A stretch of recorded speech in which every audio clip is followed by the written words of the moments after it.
Assalamualaikum warahmatullahi wabarakatuh. Kembali lagi di ruang tamu, bukan ruang makan, bukan ruang rindu, tapi ruang riung. Nah, bertepatan dengan, ya makasih ya.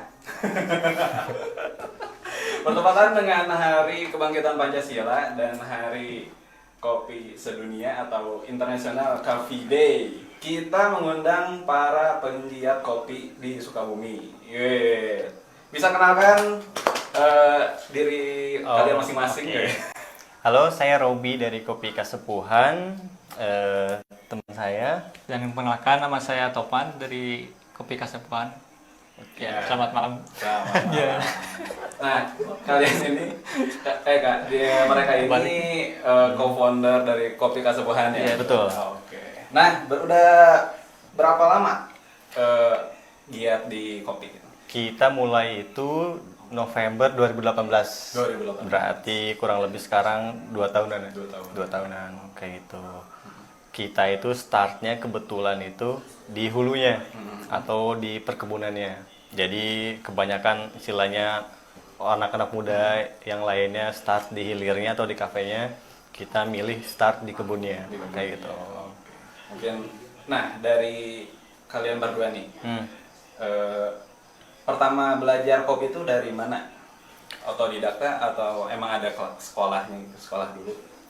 Kalau saya sendiri, pertama itu kebetulan saya sempat jadi karyawan di Jakarta. Jadi temen itu dia suka kopi. Nah akhirnya saya ke bawah-bawah dan akhirnya otodidak.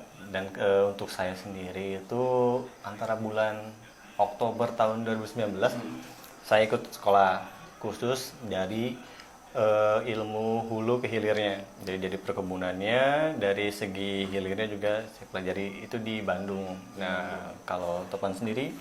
Kalau saya sendiri sih, kebetulan kan saya teman saudaranya teman dia nih, Robi. Teman saudaranya. Iya, jadi gimana ya? Iya. Ini diajakin nih, dia ngepostin foto kayak gitu kan di story WhatsApp kalau nggak salah lupa. Nah itu kan saya udah mulai tertarik tuh, akhirnya dia ngajakin ketemu juga ke rumahnya, gimana nih kalau misalnya kita nyobain dulu kopi nih. Dia ngasih video tutorial gitu kan dari YouTube. Ya udah akhirnya ya nyobain juga sih dari situ. Nah, kan Otodidak juga. ya kalian juga kan otodidak, tapi ya memang ada perantara langsung gitu ya. Iya. Betul.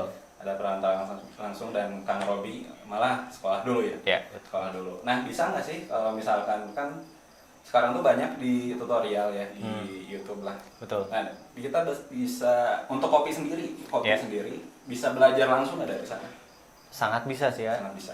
Alasan saya kenapa ikut sekolah sih sebenarnya hanya sebagai formalitas aja. Jadi ketika ditanya kita buat produk nih, kan biasanya tuh orang kita ngedeklarin bahwa produk kita bagus itu orang rata-rata minta buktinya. Yeah. Nah, sebenarnya untuk menunjang itu makanya saya sekolah. Nah, untuk ilmu sendiri dari YouTube, dari internet, artikel segala macam itu bisa karena dasarnya itu sangat mudah dipelajari sebenarnya. Apalagi dengan background istilahnya kebanyakan itu Sukabumi masih banyak dari agronya kan, dari istilahnya mayoritas penduduknya itu masih banyak yang bertani juga. Nah seharusnya sih itu bisa banget karena dan di internet pun itu banyak sekali sih. Jelas banget.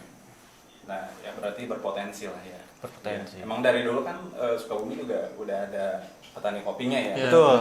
Cuma ya mungkin ada ya digerakkan lagi lah, digalakan lagi ya. Kebetulan lagi seksi kan sekarang Iya, bisnisnya, iya. makanya. Nah, untuk kopi sendiri menurut kalian berdua, apakah serumit itu mengolahnya dalam pengolahannya gitu? Kalau untuk segi pengolahan sih rumit sih sebenarnya ya, karena yang paling ya kalau sebenarnya dibilang rumit itu ketika kitanya ya ngerasa nggak siap aja. Tapi kalau misalnya udah siap dengan segala, apalagi kan saya dekat dengan Robi yang udah masuk kelas di processingnya juga kan, pengolahannya ya nggak terlalu rumit juga. Intinya itu paling nggak suka dulu. Iya, suka dulu. Ketika ngulik pun jadi asik, jadi nggak ada Iya, rumit. benar. Betul kayak gitu sih ya. Jadi kita mau ngulik sendiri ya. Jadi asik ngulik sendiri. Oke. Nah, untuk penanaman. Hmm. Apakah misalkan ya di Sukabumi kan ya beberapa dari kita memang ada di dataran tinggi Ya, gitu ya. betul. Apakah bisa nanam kopi sendiri di rumah? Sebenarnya ketinggian itu hanya salah satu faktor. Ya. Faktor lainnya itu ada kelembaban, kelembaban udara, suhu, yang segala macam, dan si tanahnya sendiri.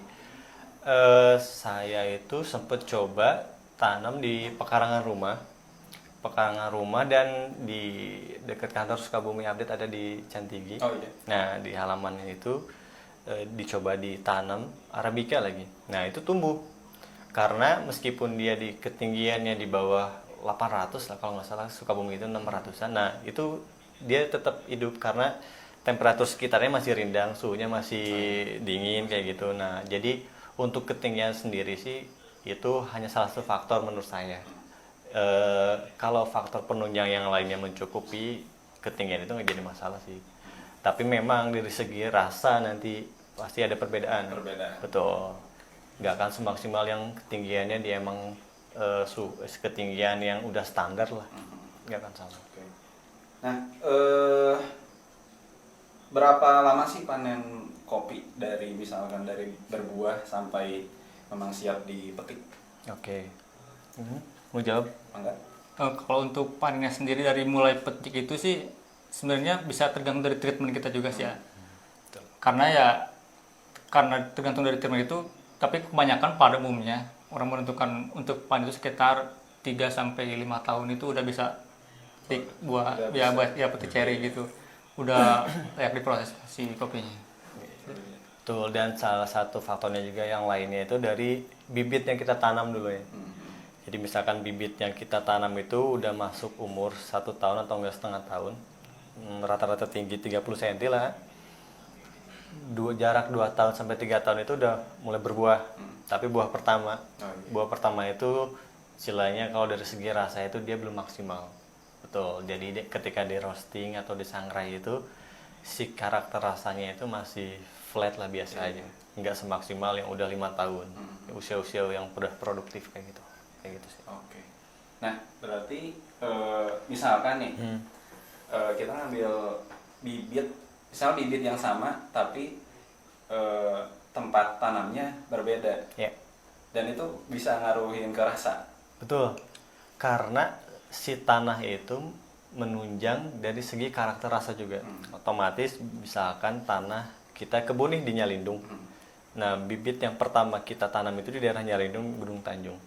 Nah, ketika saya bawa yang ke Selabintana, itu dari segi rasa pun pasti berbeda karena dari si kontur tanahnya berbeda, temperaturnya berbeda, dan itu kembali lagi si kopi itu 3 faktor utamanya itu mempengaruhi dari rasanya sama pertumbuhannya itu kayak gitu. Oke. Nah, dari akang-akang sendiri nih, menurut mungkin ini opini kalian atau emang pengalaman ya. Ya.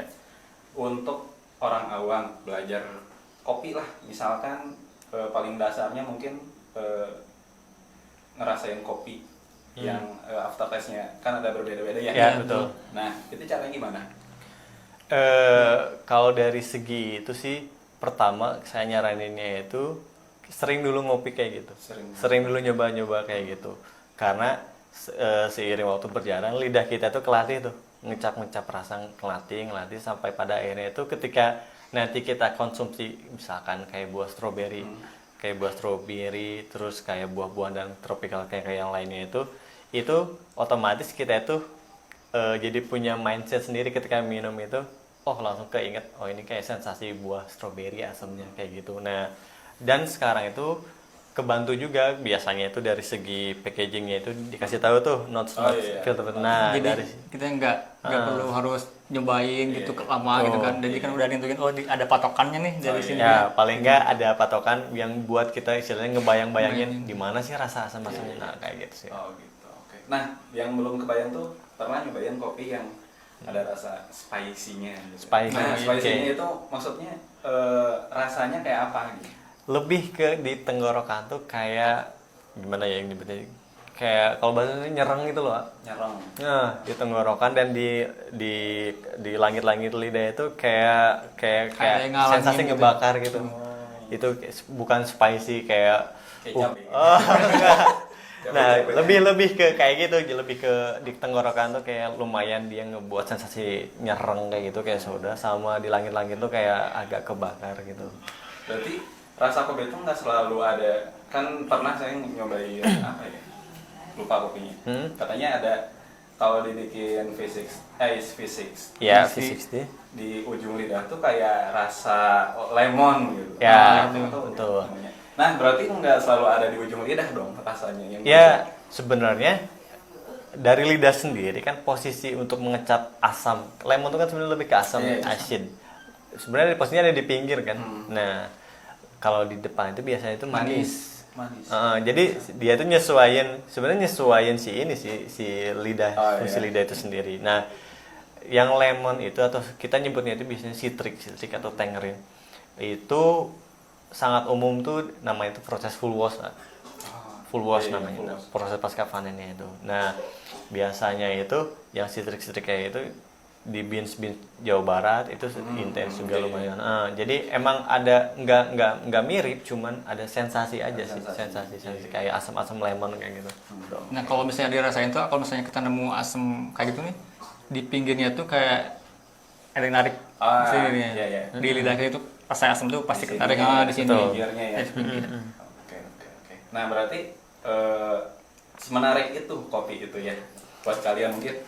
Ya, karena banyak hal yang bisa diulik kayak gitu loh. Iya. Lebih ke ruang eksplorasinya itu luas banget.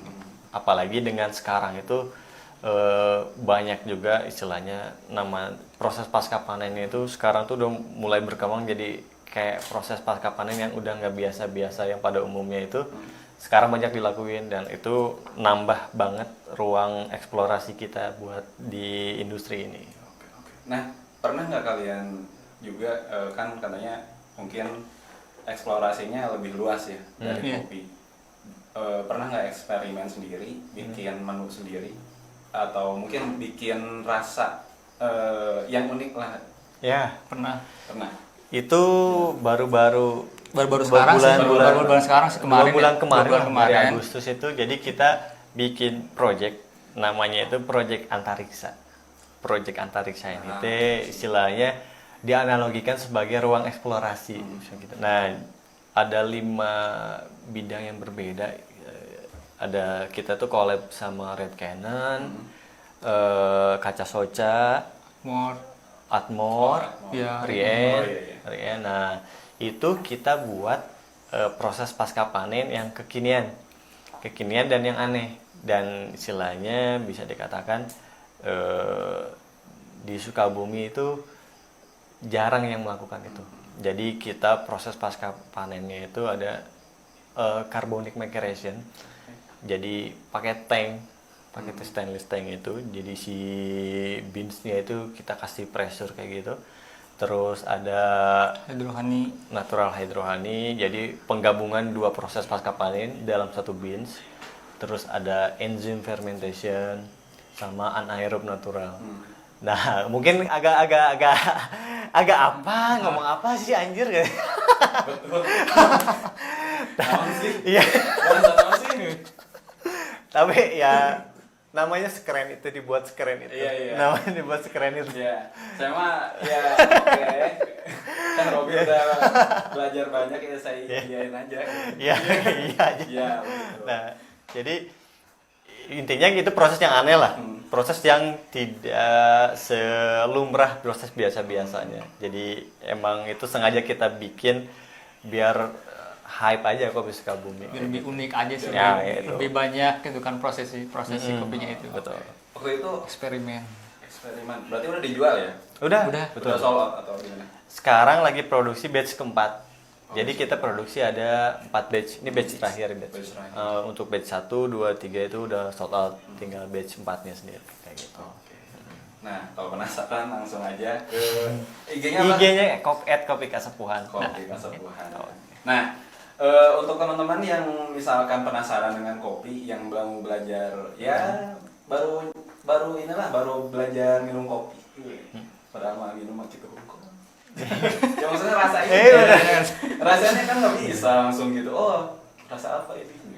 Nah, kalian bisa tanya di kolom komentar untuk di YouTube ya, di komen YouTube, untuk di Facebook di komen Facebook, IG di komen IG. Nah, jangan takut yang misalnya ketinggalan live ini, kita juga akan tayang di TV kabel. Nah, TV kabel kesayangan Anda lah pokoknya. Kayak tayang. Tayangan we. Ada infonya. Makanya follow sukabumi.tv dulu biar nggak ketinggalan info. Nah, selanjutnya akan kita bahas lebih dalam lagi tentang mungkin ya tren kopi di Sukabumi dan ya nasib petani gue. Nasib petani. Nah, Anda pasti tidak kepikiran yang nongkrong-nongkrong nih. Gimana sih petani kopi Sukabumi layaknya hidupnya atau gimana? Nah, setelah pesan-pesan berikut ini.